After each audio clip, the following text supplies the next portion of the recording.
There's a podcast-sized hole in your heart, and I'm here to fill it. Ladies and gentlemen, the fourth EWA podcast features the winner of Civil War and the legend of the application of Roderick Strong. Let's go!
And yes, if you are wondering, that was the Bushwhackers theme on the intro. I've got a lot of songs here I can use for that intro, and I tell you, every week that song part is going to get longer and longer with really crappy intro music. Welcome to the EWA Podcast, the 4th edition. We took a week off last week.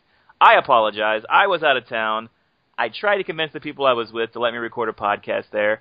They weren't having it, so I just had to skip a week. I sincerely apologize, but I'm back with a vengeance, and I decided to come back big out of the gate. I wanted to make a big impression this week, so I went out, and I got the Civil War winner himself, Mr. Mr. Brett Albers. Thank you for joining me this week on the EWA Podcast. Your second appearance, my friend. Yeah, I'm glad to be back. And it sounds like you've worked out your connection issues, also known as fiance streaming Netflix / downloading stuff. Yeah, I turned off the torrent program. That seemed to solve all the Whoa! We do not promote use of illegal programs to download or peer-to-peer sharing files. You could have just said that you were downloading porn and been better off than saying what you just said. Yeah, the FBI is coming for me. Hey, one of us belongs to a wrestling torrent site. Of the two people in this podcast, the other one got kicked off for not seating. I'll let you figure out which one is which. Okay. So Brett, yeah, let's get this right out of the way. So you lied to us the first time you were on the podcast. I would say lie is a strong word. I stretched the truth a little bit. Oh, okay. All right. Well, you stretched the truth last time. I thought I was doing great radio. I thought that we were gonna. I thought we were having a moment, and like I was like, wow, like this got this thing going on. Val Venus is retiring. This podcast is now cemented its legacy as the greatest thing that's ever happened to EWA, at least in my head. And then, what happens? 3 weeks later, Mr. Dipshit comes out number 30 in the Civil War. Was it really 3 weeks? I thought it was longer than that. It felt longer. That's what she said. And this is the 4th pod. He's been retired for about a month. Yeah, that makes sense. Yeah, it's about as long as I could stay away. I just missed it so much. Well, your retirement at 4 weeks officially breaks Ed's record. Oh yeah, for longest retirement. I'm not convinced he hasn't joined us somebody already. I mean, he retired last week. He might be somebody else. I don't want to say this, but yeah. Cassius Ono, I'm looking at you. Me too. Yeah, for sure. I'm looking at you, Cassius Ono, and I have to say, I don't trust you. I think you might be our friend Ed, and I'm coming out right now. I hate rumors. Yeah. I hate speculating, but I think Cassius Ono is Ed. Let's go ahead and say it. I mean, it's about a 70 to 80% chance you're right. Well, you know what's worse now is most of these guys are just Cleve. Oh yeah, I mean Cleve's the real one who lied. Yeah. Say a word about being tested. Don't try and defer my anger to Cleve. I mean, it'll work, but don't try to. Okay. I mean, I'm mad at. He hurt you. I mean, he's your friend, your close friend, and he hurt you. Cleve hurt all of us. His Cat's character. All right, so let's talk about the return of Val Venus. What was the process you went through in retiring Val and bringing Val back for the Civil War match itself? I mean, honestly, after losing the title at Uprising, I had been kind of burnt out, and that was honest. The comment about just being kind of afraid and definitely having, needing some time to myself to kind of recharge the batteries. So I went forward and said, I need some time off, but I don't want to be gone for a long time, and I told Newt that, and we came up with the idea of me eventually, returning at some point, and I thought, well, why don't I do the whole secret role play thing, which people have done in the past, and come back at Civil War, and I hope my work speaks for itself, and I did a good job, and I knew that I would stay away for a little bit to kind of get a breather, but I didn't want to be gone for too long. As I've mentioned before to other people, that you stay away for too long and people forget you even existed, so you don't want to spend too much time away from the game. No, not at all, and you don't want to take a prolonged absence. Yeah, absolutely, for sure. But take a look at the people that have had prolonged absences between the Bick with the Rock, and now he's come back. He's making he's making waves, and he's a prominent part of the Fed right now. And then of course CM Punk, who was gone for I believe a year. I wasn't around when he left, but Well, if you're talented, you're talented. Those guys do good work regardless, and so I think it takes a lot of skill to just be able to come back from nothing and put in that sort of work and see progress. So, personally, like if I took that much time off, I feel like I'd have to really take some time to kind of regain my ability. Right. That's why I was afraid to spend more than a month away, because I felt like I would come back and have to start all over again. Those guys have a blueprint and a history with the company that I don't necessarily have as much of. Mm-hmm. Those guys can come back and really just make an impact immediately. I felt if I spent a long time away, if I spent 6 months or a year away, it'd be like a whole new person coming back. So yeah. You think with as many times as Steve has come back, he would be better at it? I mean, I think you have to be good to begin with. That is true. Yeah, that's the kicker here. But Steve's a good guy. He makes really good graphics, so we should keep him around. Oh, we should. We should definitely keep him around for the graphics. Did you see that national title store? I did. I think that really should replace the top banner.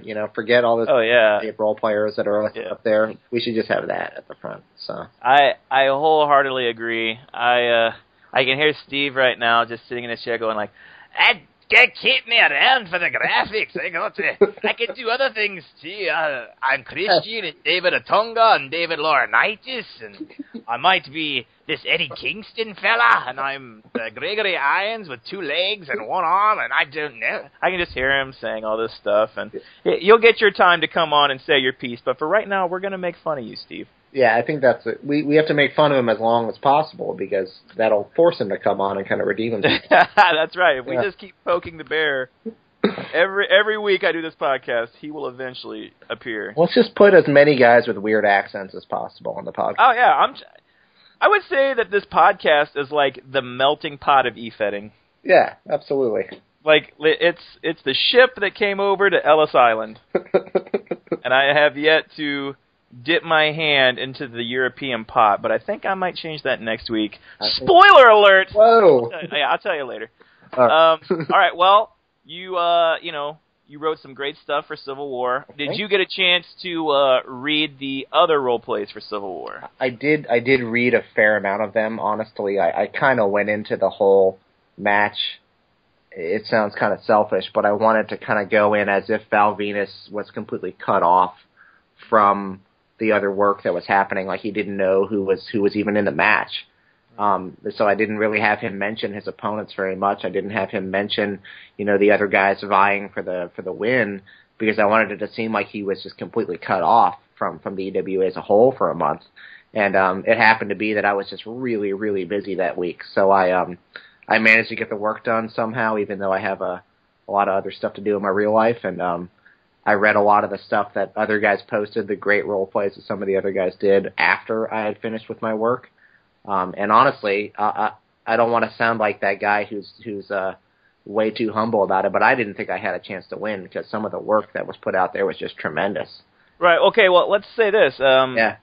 Based on your opinion and the stuff you read, if Val Venus wasn't going to win that Civil War match, who do you think would have come out on top? I mean, it was a toss-up. You know, Dylan did great work with Blackman, and I think that showed, given that he was the last guy to survive before I won. And then, John came really close to repeating with Carino, and I think same goes for Bick and his stuff with The Rock. And I was really impressed with Eddie Kingston and how he kind of came into the fold and came out guns a-blazing in his first week, which is really impressive to see anybody with a new character do that sort of stuff with no history in the company.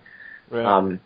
And honestly, I think my saddest moment was that JD, who has just really taken Kevin's team to the next level, had those computer issues and wasn't able to do a third role play because those first two role plays he did were tremendous. So I'm curious to see where he takes that character as well. So. Indeed, lots of great stuff. I wasn't able to read most of it due to my situation last week, but for what I did read, top-notch stuff all around. So yeah, I mean, I'm surprised Low-Key didn't come on strong and try to beat you in the end. That's surprising. I'm not sure what happened there, but I'll take my retire. No. I don't know, but I gotta tell you, this national title run I'm on, I'm turning back all comers. Yeah, of course.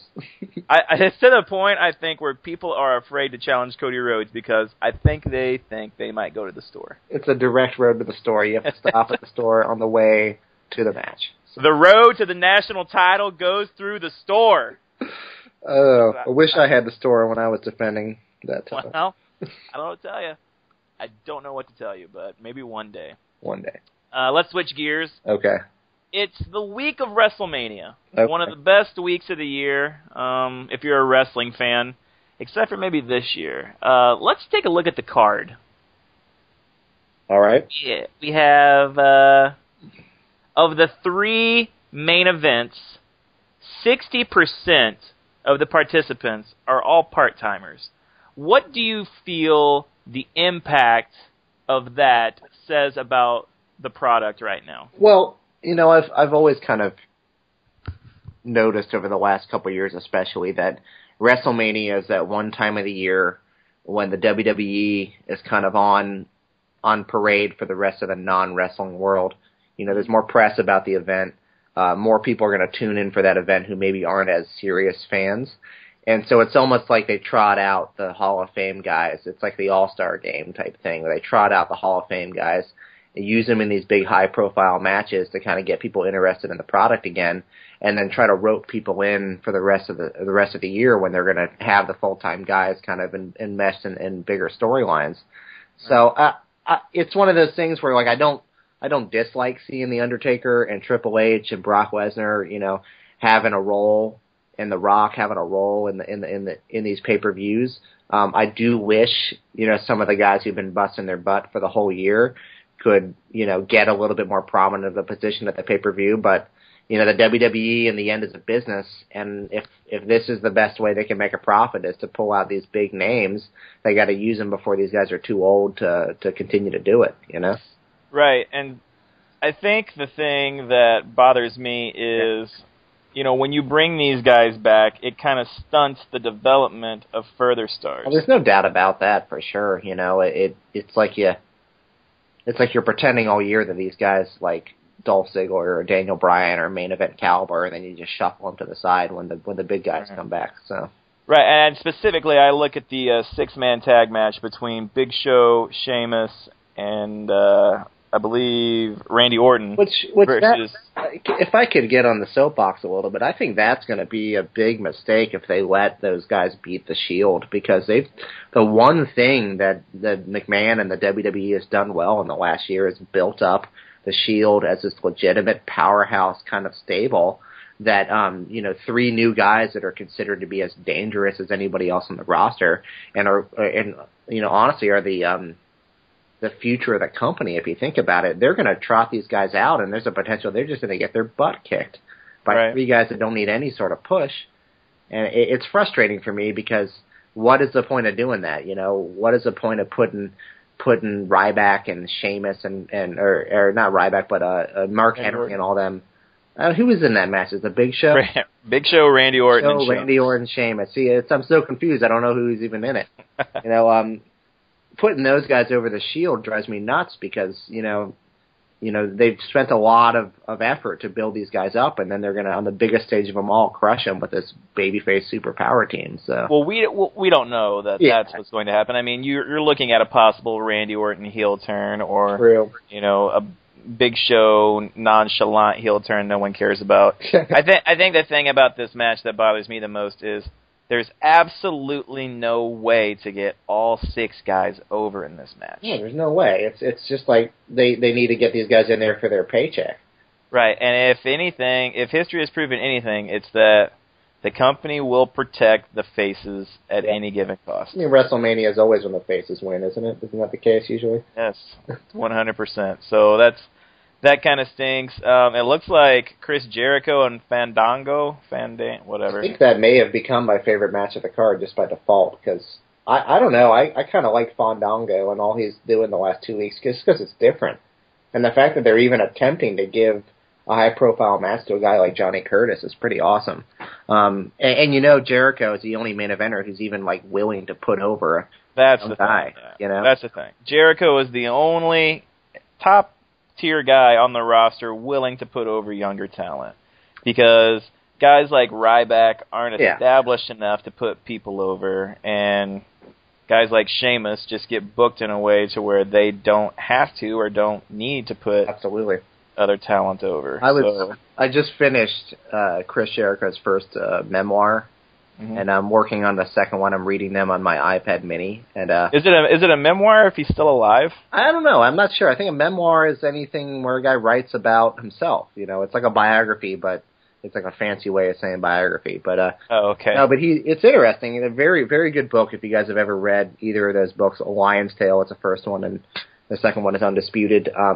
He talks a lot about how he's the type of guy who's always felt like he didn't mind putting over other people, and he didn't mind doing the best thing, and you know, it paid off for him in some regards, but in other ways he was kind of a pushover. You know, a lot of people say that his run in WCW was never as good as it should have been because he was too willing to do stuff for Eric Bischoff.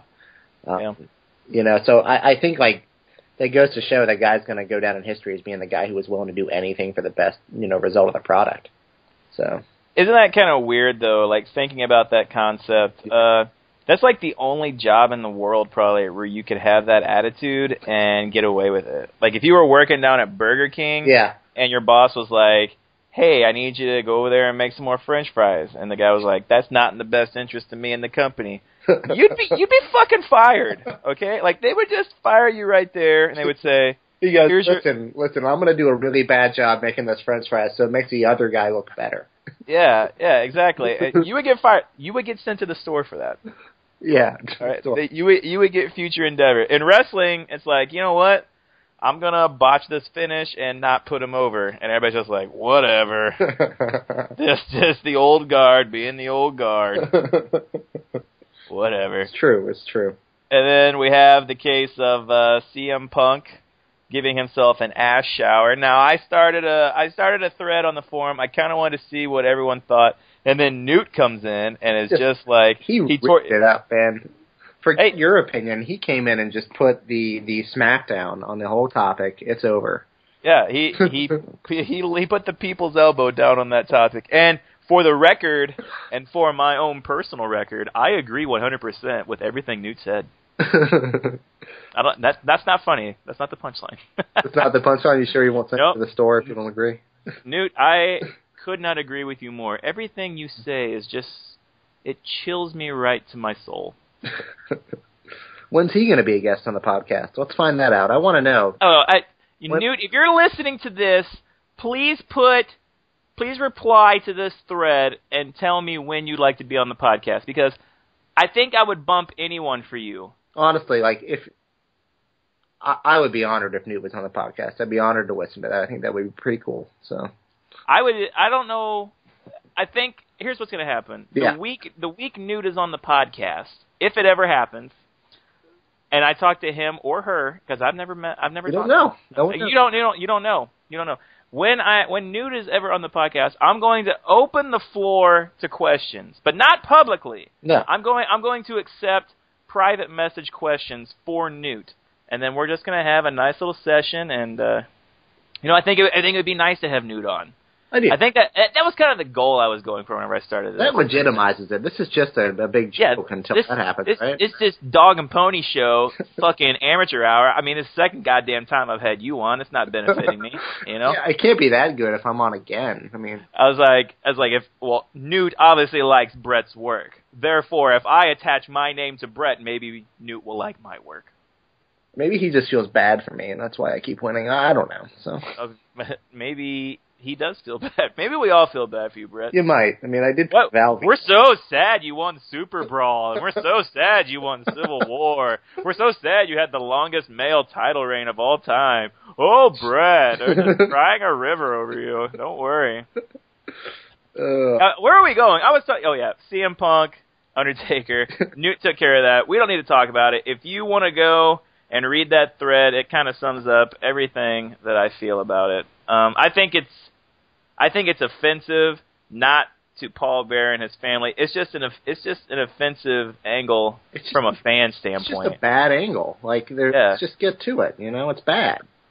And there hasn't really been any development for any of these feuds. It's been an embarrassing time. I think a guy like CM Punk, who's obviously a pretty smart guy, he must sit back at his house and look at what's going on in this company he works for and just laugh his ass off at how bad it is while he rakes in this money. Oh, yeah. All the way to the bank, he'll laugh. Because that guy, he's said and many times before, he's not a lifer. He's going to retire when he's ready, and he's making money now. He's doing a great job of that. Right. But, I mean, I can't imagine that a lot of these guys are looking back at what's going on and thinking it's good work, And they're just that oblivious to it, so. No. The ratings are showing the lack of execution and story that's being told. It's hard to tell. I think personally it's not the 3-hour format that's doing it because they could be doing more. I think it's the integration of all this social media shit. That has a part to do with it, I think it turns fans off. They're hiring shitty writers. I've looked at the news stories about the guys they're hiring. They're all soap opera writers. They're all Hollywood guys that don't understand how wrestling works. And I hate to sound like the old guard here, but they're picking guys that wrote for bad TV shows to continue to write bad TV. So, I don't know what they're expecting to get out of it, Yeah. Now, if you had to pick writers from a specific show to write for this show, who would you pick to write for wrestling? I wouldn't want to subject anybody to it because any good writer that came with a good story would probably get vetoed by Vince McMahon anyway. So. Right. I think I would pick the X-Files. The X-Files. Yeah. Lost. Let's get J.J. Abrams. Oh, yeah. What if J.J. Abrams was head writer? What the hell was I talking about? Ah, right, yeah. So we had a slew of applications come in this week, and one of them was he really set himself apart from the rest, and I want to talk about it. You guys know who I'm talking about. It was Roderick Strong. I really hope Roderick Strong drafts me for his Super Bowl team this year. Oh, God. You think you're good enough to be on Roderick Strong's Super Bowl team? I don't know. I mean, I think Dolph Ziggler is probably his first choice. Let me tell you something. If you saw the moveset of Roderick Strong, he doesn't need a fucking Super Bowl team. Because he's GTSing people and RKOing these guys and flapjacking these guys. I don't even know what he's doing. Flapjacking? Why is that the one you picked? He has the most vast array of moves that any man has ever seen since joining. His moves are so off the cuff, he doesn't even need a biography. He doesn't know what the hell that is. His work speaks for itself. Just look at who he is, Yeah. Here's what I was thinking when I read that. You find the EWA, however you find it, whether it be from the TNA Fed or you find it through a series of Googling E-Feds. You come there. You see the application, all right? and then you make your application, and it gets to the part that says biography, and your brain goes, what the hell are they looking for right here? A biography? Like, I'm not writing a book about this guy. And so you just go, I don't know what the fuck this is. This biography. What are you talking about? Well, the thing that gets me is that you would think somebody who wanted to not fill out a biography would pick a character that anybody else gave a shit about. Who wants to join a Fed as Roderick Strong? I'm not going to lie. I don't even know who that is. I think he's an ROH. I don't know. Some guy. Does he even have a biography? He might not. I mean, it might be one of those things where he's so vanilla. How could you know who he is, you know? It's just one of those things where I literally read that, like, what's a biography? How do you look at that and go, I don't know what they're looking for right here? And then he thought he fixed it by filling out his entrance music. And that was not enough. Oh, no, it's entrance music. It makes it, you know. If you pick Kanye West as your entrance music, it makes your character. Wait, thank you. That's your entrance music, right? Shout out. Thank you. Thank you.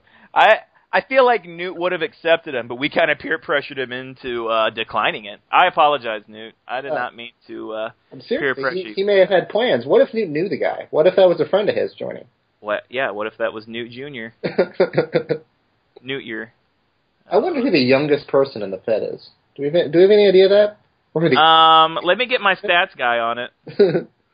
Is there anybody over the age of 50 in EWA? Did you listen to that Cleve podcast? That guy's at least 65. Yeah. I'm serious. I don't know. Like, I mean, is that what happens when you hit the retirement home? You just say, better come back to EWA. Now, Richie's in high school, isn't he? The guy that does AJ Styles. I think so, yeah. Yeah, he's in high school, and then, I don't know. Bryce is like 21, right? I think so. He's young. I'm not sure who the youngest guy is.